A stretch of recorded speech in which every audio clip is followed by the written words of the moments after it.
In Imola, Ferrari was unable to maintain its fantastic season so far. They were expected to win the race on their home grounds, on a circuit named for their late founder, but that was not the case. Carlos Sainz registered a DNF, and Charles Leclerc could not finish on the podium due to a costly error 10 laps from the finish that saw the Monegasque spin out of P3, ending up in a sad 6th place in front of the devoted Tifosi. What was the source of this dreadful performance?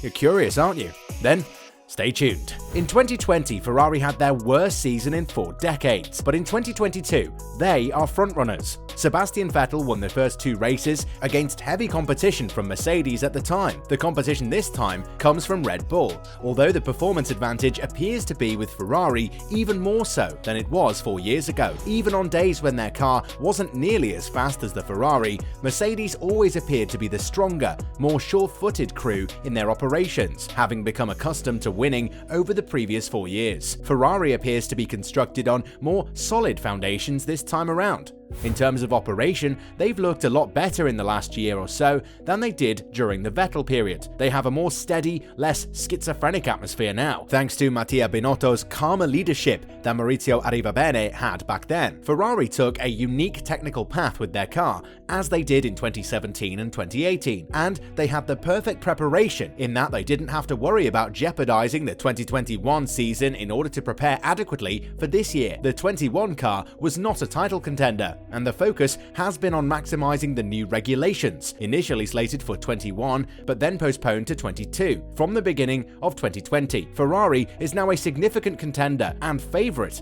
to win the Formula 1 championship this year. At the first race of the season, Ferrari reclaimed the top 2 steps of the Formula 1 podium for the first time in over 3 years, re-establishing itself as a championship contender. In reality, anything less than a fight for victory at the start of F1's new era would have been viewed as a failure by F1's most successful team. Ferrari's hiatus has been tolerated only because of the prospect of a return to the top under the new F1 car regulations this season. Poor performance at Imola. Ferrari's anticipated start to the 2022 Formula 1 season turned into a nightmare on a dark and rainy Sunday. Carlos Sainz and, in particular, Charles Leclerc came into the Emilia-Romagna Grand Prix in one of the best cars of the new season, with the points to back it up. Sainz did not finish last time out in Melbourne, but was 3rd in the Drivers' Championship with a good 33 points. At the same time, Leclerc won the Australian Grand Prix to place him at 71 for the season, well ahead of George Russell's 37. On Sunday, things did not go as planned. Ferrari received a reality check instead of a much-expected party in front of the eager Tifosi,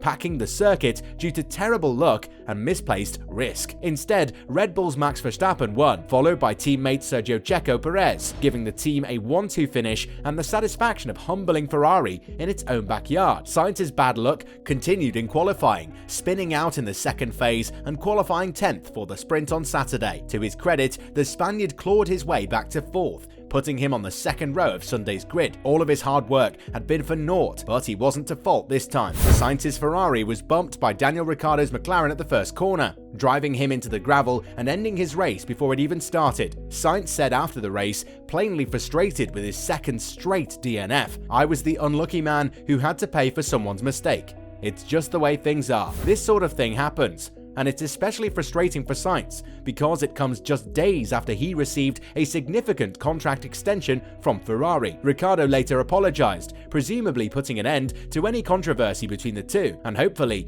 leaving this as a sad footnote to Sainz's season. On the other side, Leclerc has only himself to blame for his poor 6th place finish. The Monegasque championship leader was unable to repeat his quick start in the sprint, which allowed him to pass Verstappen and lead for most of the qualifying session. Instead, the chase took place on one of the least overtaking-friendly tracks of the season. Leclerc finished 3rd for the majority of the race, pursuing Perez rather than Verstappen and only getting close to him for a few seconds. Leclerc could have settled into a safe 3rd place with 10 circuits to go and picked up 15 points for his 4th consecutive podium finish of the season. Instead, he put everything on the line on a still wet track to pass Perez and earn the extra 3 points that 2nd place brings. It didn't work out for him, coming out of the first corner on one of the course's iconic chicanes. His car skidded a little and went off the track, crashing into the wall. Fortunately for Leclerc, he was able to regain control of the car and rejoin the race, but further pit stops to assess the damage and replace the tyres dropped him to 9th place. On the fresh tyres, he was able to climb to 6th place before the race's finish, but the damage had been done. Instead of 15 points and a podium, he left Imola with only 8 points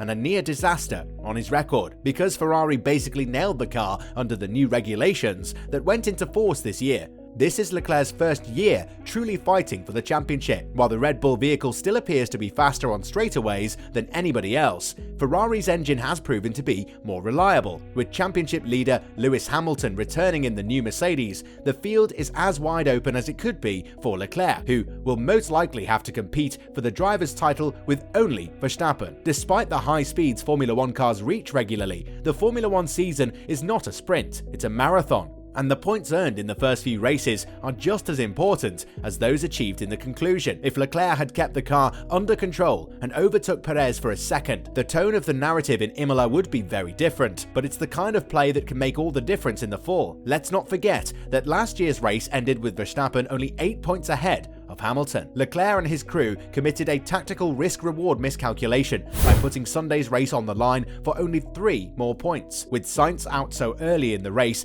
Ferrari needed as many points as possible from its star driver to stay in contention in the Constructors' Championship. Snatching 3 points away from Red Bull's main challenger was just not as essential as finishing third. Instead, it needed a near miracle to avoid losing all of the points. It'll be a difficult lesson to learn, but I'm confident they won't make the same error again this season. After the race, Leclerc had this to say: "It is a big shame. The spin should not have happened today. I mean, P3 was the best I could do. We didn't have the pace for much more, and I was too greedy, and I paid the price for it, and lost 7 potential points compared to my 3rd place I was before. It is a shame. It's 7 points that are valuable at the end of the championship. For sure, this shouldn't happen again." And asked if he felt Red Bull had made a step in performance this weekend, Leclerc replied, "It's impossible to know. Only time will tell how much of a step they did.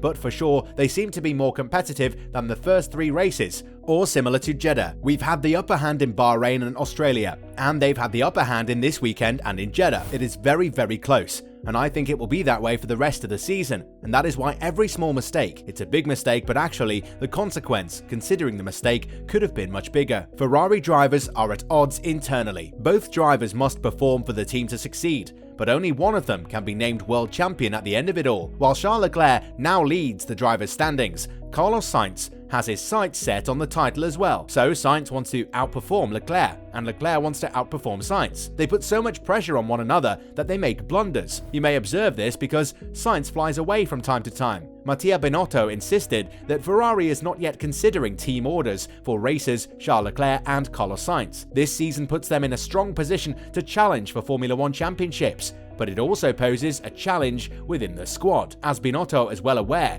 a decision will have to be taken at some point as to who gets the full resources to pursue the title. With back-to-back podiums in the first 2 races, Sainz has also contributed. However, his objectives were limited by a DNF last time out in Australia and Italy, where he beached his vehicle in a gravel trap. He's already 38 points behind his teammate, which means he will keep striving to challenge his teammate, and this might result in unhealthy competition. Despite its terrible performance in Imola, Ferrari still leads the drivers' and constructors' titles. With 86 points, Charles Leclerc leads the drivers, while Max Verstappen has closed the distance and moved into 2nd place with 59 points, followed by his Red Bull teammate Sergio Perez in 3rd place with 54 points. Red Bull has significantly eroded Ferrari's comfortable lead in the constructors' title. Ferrari leads the standings with 124 points, while Red Bull is 2nd with 113. The top 2 teams have a significant advantage over the rest of the field, with Mercedes in 3rd place with 77 points. Click the video on the screen. I know it interests you.